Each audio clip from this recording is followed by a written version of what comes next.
section of my life, God gave me a passage of scripture that really held me together. And it's James 1, verses 2 through 5. It says, "Dear brothers and sisters, when trouble comes your way, consider it an opportunity for great joy. For you know that when your faith is tested, your endurance has a chance to grow. So let it grow. For when your endurance is fully developed, you will be perfect and complete, needing nothing.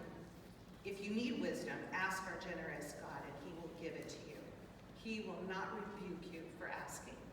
So we all have our stories, and most of these stories include some pain, sometimes a whole lot of pain.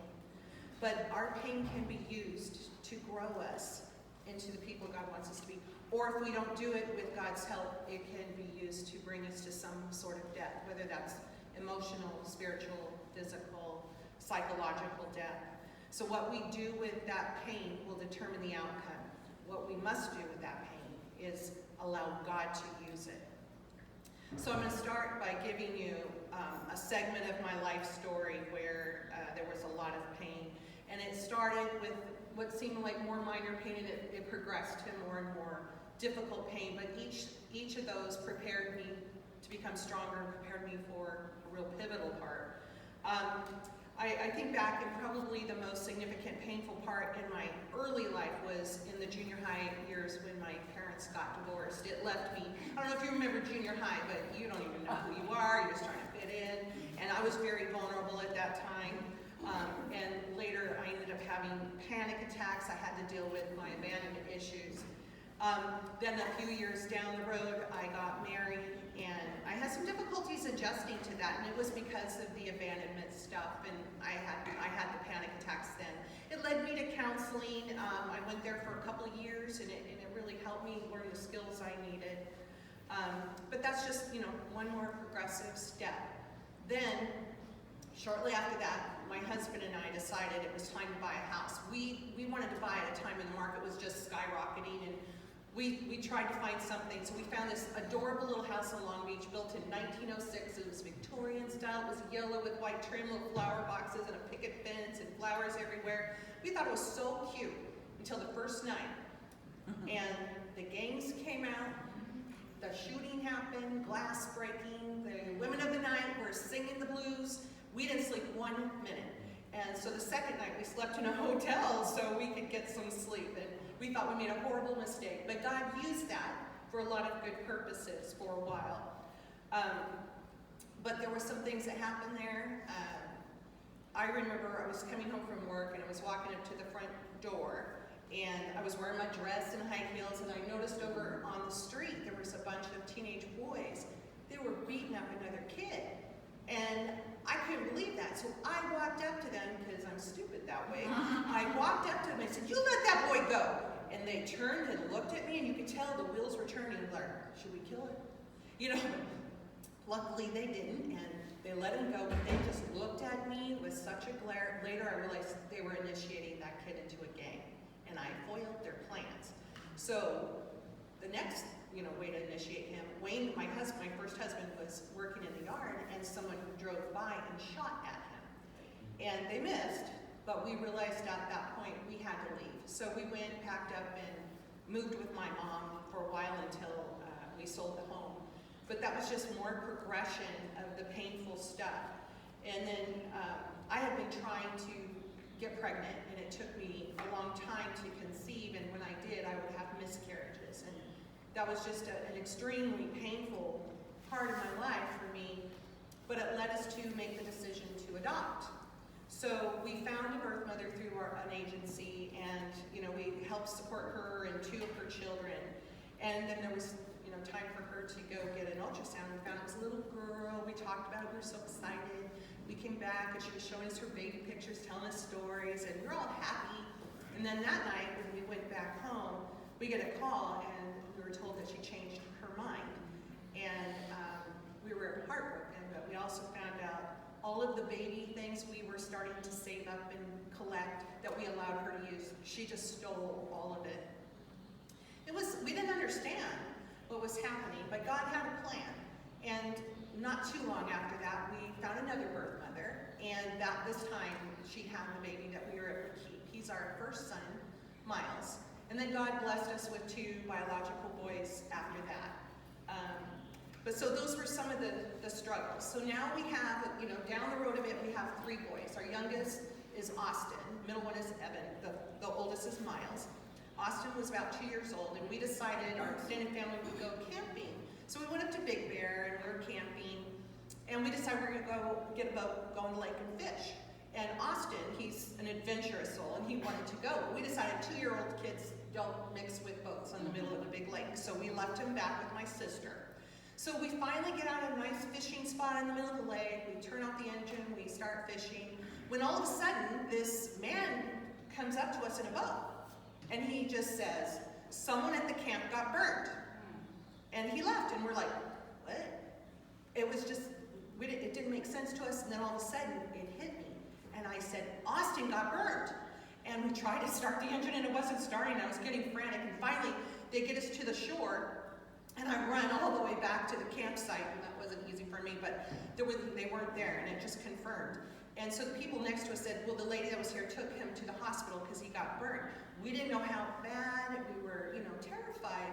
We were just praying for him, and finally we get to the hospital, and I didn't know where to go, and I listened, I could hear my sister wailing, because that's kind of how she is, and so we followed her, and we found that what happened was when we left, he threw his little 2-year-old temper tantrum, and he tripped and fell into the burning embers of the campfire, and he had pushed him, he fell back, and he pushed himself out. His back got 2nd-degree burns, and that healed up, but his hand got 3rd-degree burns. So he was at the Grossman Burn Center for 2 weeks. He had surgeries and skin grafts and all kinds of treatments. And for 2 weeks, we had to, be there with him. So my husband worked nights, and I worked during the day. So for 2 weeks, I would, my husband would go stay with Austin. I would work, come home, get the kids, take them to the sitter, go relieve my husband to work. He'd come back, pick up the boys, go back, get them to bed, and just repeat that. And it was so hard, and at the same time seeing my little boy suffering so much, and just still a baby, and that was really hard. But that was the end of August. Then 2 days after that Thanksgiving, just a couple, 3 months later, my husband Wayne was up in our olive tree trimming it with a trimmer, and he noticed our neighbor in the garage working, doing things, and so he gets down and he goes over and he starts piddling in his garage with him, and the boys and I went over there and we were talking with them because we're friends with them, and all of a sudden Wayne looks at me and he starts stuttering, really bad stuttering, and I'm like, what are you doing? And all of a sudden he collapsed. He had a grand mal seizure, and so I ran and I called 911, and the boys are stunned, they're looking at this too. And they get him to the hospital, and we didn't know what was happening, but they saw a mass on his brain, and a few days later they did surgery on his brain, and they removed the left frontal lobe of his brain, and they discovered it was a form of brain cancer that it was deadly. There was no cure for it, and, unless it was a miracle. So that's the setup for my pain. What I want to do now is talk to you about how God was close to me. And this is how God, if we reach out to him, he'll use our story, and he will be there with us through that pain. And God intervened with a lot of miracles, and I'm going to share some of them with you, but there were so many miracles. And he used them to teach me that he was right there next to me. And he taught me that if I ask boldly for anything in his name, he's right there. If I need something, he was right there, and he met those needs. So I learned to ask really specific things from God, and I got to see him intervene. One of those things where I saw him intervene was, I used to ask Wayne all the time, can we get life insurance? And he would always say, well, later, we need to pay bills off, and so whatever. One day, I just knew I had to get life insurance. And I didn't ask him. I just got it, and then I told him about it, and he was okay with it. We got the exam and everything, so that was all set up. That was just a few months before he had his first symptom. So God was right there working upstream for us. Then the next thing, Wayne was in the hospital. He had a surgery on December 5th. He was in and out. He had a lot of issues. Well, with 3 little boys, Christmas looming around the corner, I did not have the energy eventually, I didn't even have the thoughts to go out Christmas shopping. That was like the last concern, but it wouldn't have been on Christmas Day if my kids didn't have presents. So I was going to visit him one day, and I was walking to his room when a nurse stopped me, and she said, I want you to know something. Every year, we sponsor a family for Christmas, and we've decided to sponsor your family. So it was the most amazing thing. Christmas morning, my boys woke up and they walked into our living room and their eyes were just like white as saucers. Evan goes down on his knees and clasps his hands and says, thank God for Santa. It was just precious, and it was just how God took care of us in our place of need. Then there's another story. I'm a therapist, and I worked with a young woman. She was a teenager at the time, and she was very artistic. She made this beautiful picture, and some of you know me, and you may have seen it in my walls on my offices. But she made this beautiful picture, crayon drawing, lots of little swirly things and colors, and I framed it. I put it on my wall, and it was there for a couple of years. Everyone would say, ooh, ah, my coworkers. Well, then fast forward, when my husband had his surgery on his brain, he couldn't communicate very well. He could understand, and he could read and understand, and he could use words to talk. His words just didn't go together well. And one day he asked me for milk with a fly in it. And I'm like, I have no idea what you're talking about. I don't know. And he was getting so frustrated with me, and I was getting so frustrated. Finally, I opened the fridge, and I point to things, and my finger lands on eggnog. It's a milk-based product with specks. So I was just torn up, and I gave it to him, and then I went to the back room, and my mom was there, and both of us just fell on the floor, just a heap of just sobbing. We were so upset. I had no idea if this was going to be the rest of our time together, what it would be like. It did get better, but we didn't know that at the time. It was just a very painful thing. So I go to work, and my girlfriend, Christina's Christian, and she knew that I was upset, and she prayed with me. So when she was done praying, I opened my eyes, and I see that picture. And I said, Christina, do you see a word in that picture? She looked, she said, yes. We go get our other friend, who's a Christian. She had cancer too. She sees and she starts crying. So I get on the phone and I call that girl who had originally given it to me, and she had grown up and moved out of the area, but I left a message and I said, thank you so much for that picture. I don't know why I never saw a word in that picture before, but it really ministered to me, and I'm grateful. A couple hours later, she calls me. She said, Trish, I don't remember putting a word in that picture. She goes, what's the word? I said, joy. She goes, oh my goodness. She goes, last night I was with a group of Christians at church. We were praying for Christians that were suffering, that they would have joy. I still have that picture. It's the coolest thing. So anyhow, time went on, and my husband did well for a period of time. He kind of lived fairly normal. He couldn't work, but he could drive and do kind of normal things. But one day, I left for work, and he was sitting on the edge of the bed, and he was putting his socks on. I said, okay, gotta go. So I'm at work. A couple hours later, I call him. I said, so what you doing? He goes, well, I'm sitting here putting my socks on. I thought, oh, okay. He lost his sense of time, and he just sat there. And I just knew I was going to have to be home with him. So the next morning, I'm driving to work knowing that I'm going to have to take a leave of absence, and I didn't know for how long. It was hard. I didn't have another job or income source, and he couldn't work. So I was talking to the Lord out loud, and I said, God, I do not know how we're going to pay our bills. Don't know how I'm going to take care of my boys. But I said, I know you own the cattle on 1,000 hills. And I said, could you please sell some of the cattle and give me the money? And he was very happy to do that. I was off work for about 9 months, and all of our bills were paid. We didn't lack anything. Some debt was paid off. But there was a point where I was going to the grocery store, and I said, God, this is the rest of my money that I have, and I have to buy food, so I need more money now. And so in a few minutes, I was walking up the front porch to the front door, and on the porch was an envelope from FedEx. I ripped it open, and there was a check for $6,000. So God just provided. I asked very specifically. So then down the road a little bit more, about a few months before my husband passed, he was on medication that caused him to gain a lot of weight. So he gained like 80 pounds, and he was becoming very agitated. He didn't have his judgment anymore because the brain tumor was just taken over his brain. And so I could not care for him at home any longer, and my 3 little boys. It was not good for them, and he needed more care than I could physically give him.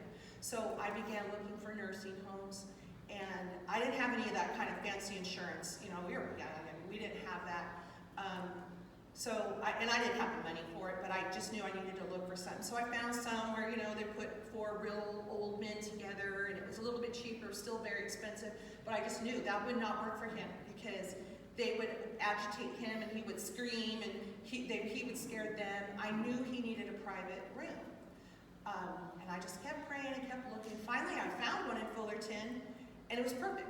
Private room, private bathroom, a glass slider where you could see the garden. It was peaceful. We could bring the boys and our dog. We could visit anytime. And it was perfect. So I talked to the head nurse, and she just I'm sorry, honey, but I've been doing this for 25 years, and you just don't have the ability to be here. I'm sorry. But I looked at her, and I felt this boldness just come forth, and I said, oh, he's going to be here, and God's going to pay every dime. And I left. And she's probably going, oh, Lord, here.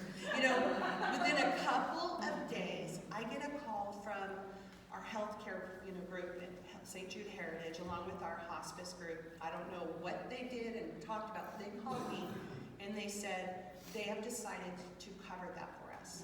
I did not pay a single dime. Just amazing. Wow. Yeah. So then he's in the nursing home, and toward the end, he had had a massive seizure, and they called me. They said, Trish, you need to get here right now. I said, okay. Problem was, I had my little boys at home, and back then, I didn't have my phone book in my, in my phone. I had to look up the book and go through and find people, and I thought, I do not have the time to look someone up, wait for them to get ready, wait for them to get there so I could leave. I just said, God, will you give me a babysitter now? Well, little did I know, the boys had a preschool teacher they all used, Luann Brashidi, and she was at our church where they're preschool teachers, and then they also went to a preschool where she was at. And she had been to our house to provide a meal for us through all this. So she knew where I lived. And while all this was going on, at one point she got a message, and she knew she was supposed to pull over and dial my number, and then she heard, hang up the phone and go to her house. So she showed up at my house, and just within, it seemed like moments after I prayed, I get a phone call. It was Luann. She goes, Trish, I'm in front of your house, and I think I'm supposed to babysit your kids. So you can't tell me that was a coincidence. Then we were fortunate to have hospice services for about 9 months, and because they thought he would probably pass earlier than he did, but there was one point, they told me that a lot of times, more often than not, they told me that people that are dying often wait for their loved ones to leave the room before they go. And that made me sad. And I asked Wayne, I said, do you want to be by yourself when you die, or do you want me to be with you? And he said, well, I want you to be with me. And so we held hands, and I get emotional thinking about it. So we prayed that we'd be together when we went to be with Jesus. And it was just precious because they also told me that people with that kind of brain tumor go into comas and they just slip away and die. And we prayed against that too, and he never went into a coma. So when I was with him, he was very present with me, and he just turned and looked at me with his big blue eyes, and then he turned and looked at someone else, and it was, I'm sure, the Lord, and it was gone. And it was a very precious and sacred moment, but it was so painful too. But I was just so blessed that God heard those prayers. So I wanted you to see how God, if you reach out to him, you can imagine how that grew my faith when I got to see God just specifically answer these prayers for me. So I want you to know that in our pain, God does a lot of things. I remember one night, I was just telling God, this was just so hard. I said, God, I don't know if I can do this anymore. It's just too painful. And I heard the Lord tell me, the pain you experience in this life is not significant, except for how it impacts eternity. And I thought, oh wow, that makes sense. Okay, I can do this. have a sense of purpose, we can hang on a lot more. I mean, that's why I wouldn't have babies. Face it, you wouldn't have a baby again after the first time. It wasn't that bundle of joy. But anyhow, so he told me that. And another time he also told me, out of this pain would be born a ministry. And that was Spare. I didn't know that. I just thought, okay. I had no idea what he was going to do. I had no real business experience. But I just sat back, basically, and watched it all happen in the right timing. And it's a ministry that holds hands with other agencies and addresses the pain of other people. So God gave that to me, and it's still going. So we need to consider our pain as growing pains. We need to normalize a lot of our pain. Some of the pain we cause ourselves, but even God can use those if we give it to him. So don't try to escape your pain. Walk through it. Sometimes we have to hold God's hand and to say, you've got to help me because I can't take another step. But he will take your hand and he will walk you through it and he will grow you up. So I want you to give your pain to the Lord. I want to challenge you with something. Our stories aren't really for our benefit. It's for God's purposes. So I'm going to challenge you to use your story to boldly speak the truth about God and who he is and what he does. I want you to be a light in the darkness. We live in a dark world. We're living in the days of Elijah, and we need to be bold about the truth. And so do not think this is your story that God's working. It is for a purpose, and it's not just for you. It's to impact eternity. So I want to thank you. Well, actually, I do want to say one more thing. Years back in 2011, I would journal a lot. And one time, God just gave me some words, and I wrote them down. And then not too long ago, a couple of years ago, I was going through them, and I found this. And it's just something I wrote, and I wrote this verbatim, and I didn't even know about this book or this workshop, but what I wrote is, we are all living out our storyline. All good stories have a plot and a good ending. You are a good story, and so am I. When we submit our life stories to the editor, which is God, he shapes it up to be award-winning. Sometimes when we're in the midst of pain, which is critical points in the plot development, we can't see how it will end well. This is when we have to put our trust in the author to arrange all things to end well, because God is the best author. Also, at the end of our lives, we get to experience the best cliffhanger as we enter into eternity. So we need to share our stories to be